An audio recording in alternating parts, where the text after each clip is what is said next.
pemerintah Kabupaten Jember mulai merumuskan strategi penguatan ekonomi nelayan berbasis kolaborasi lintas sektor. Dalam rapat yang dipimpin langsung oleh Wakil Bupati Joko Susanto, Jumat 23/5/2025, di ruang rapat Wakil Bupati, berbagai pihak menyatukan langkah untuk menjadikan Kecamatan Puger sebagai role model nasional dalam pemberdayaan masyarakat pesisir. Hadir dalam rapat tersebut Wakil Direktur IV Polige Agung Wahyono, PhD, Manajer Tefafi Scanning Polige Mardianto, Kepala Dinas Perikanan Jember Indra Tri Purnomo, serta perwakilan OJK Jember Muhammad Nufid. Kolaborasi ini adalah fondasi awal. Nantinya akan terus kita kembangkan agar bisa menjawab lebih banyak tantangan dan memperluas dampaknya. Puger kita siapkan bukan hanya untuk Jember, tapi sebagai contoh nasional, ujar Wabub Joko. Dalam forum tersebut, OJK berkomitmen memperluas literasi dan akses keuangan untuk nelayan.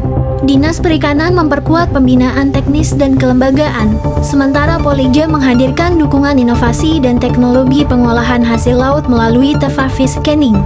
Model kolaboratif ini tak berhenti pada satu pertemuan. Pemkab Jember berencana membentuk sistem koordinasi berkelanjutan antar stakeholder untuk memastikan sinergi tetap berjalan dinamis dan responsif terhadap kebutuhan masyarakat nelayan. Dengan pendekatan yang berkelanjutan dan terukur, Puger diharapkan menjadi wajah baru dari keberhasilan pembangunan ekonomi berbasis potensi lokal yang inklusif dan berdaya saing. Intinya kita pengen membuat role model dalam rangka pemberdayaan di sektor nelayan lah. Ini kita masih ya bicara santai-santai, tapi ya intinya pengen menciptakan role model bagaimana mengelola sektor atau potensi besar yang dipunyai oleh Jember kan gitu.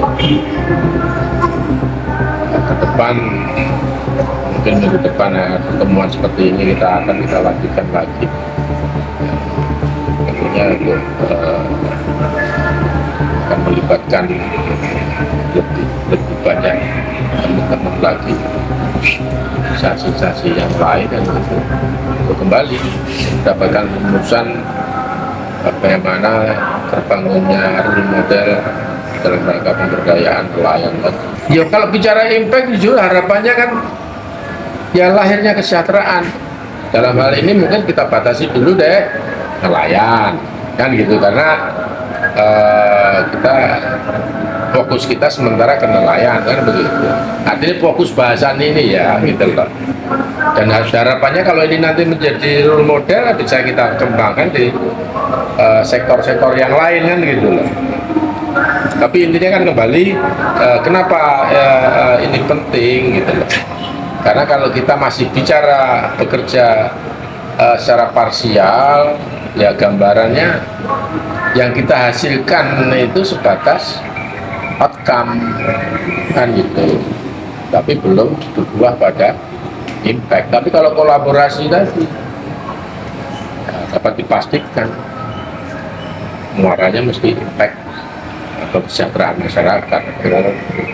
Pak Wabub, kenapa Puger yang dipilih Pak Wabub? Potensi besar apa sebenarnya? Loh, ya kalau ngomong potensi karunia Gusti Allah paling besar dan gak ribet, itu ya urusan laut, ya urusan tambang. Karena kita orang perlu nandur kan itu kan, tapi karek ngambil saja kan begitu.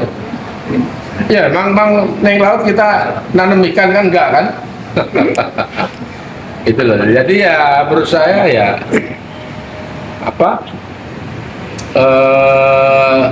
potensi terbesar untuk percepatan keluar dari kemiskinan ya mesti kita harus memanfaatkan potensi besar yang diberikan Allah kepada kita gitu kan. Satunya adalah ketika punya program meningkatkan inklusi keuangan, desa keuangan inklusif, jadi agar masyarakat itu bisa mendapatkan akses keuangan yang inklusif itu nanti bermanfaat lebih luas, lebih komprehensif ya. Poinnya itu. keuangan inklusif, jadi dia bisa menikmati hasil panen, mendapat pola keuangan yang baik, sehingga kesejahteraan akan dampak buat masyarakatnya. Itu inklusifnya begitu ya. Dari Jember, Saiful Rahman Expos Update melaporkan.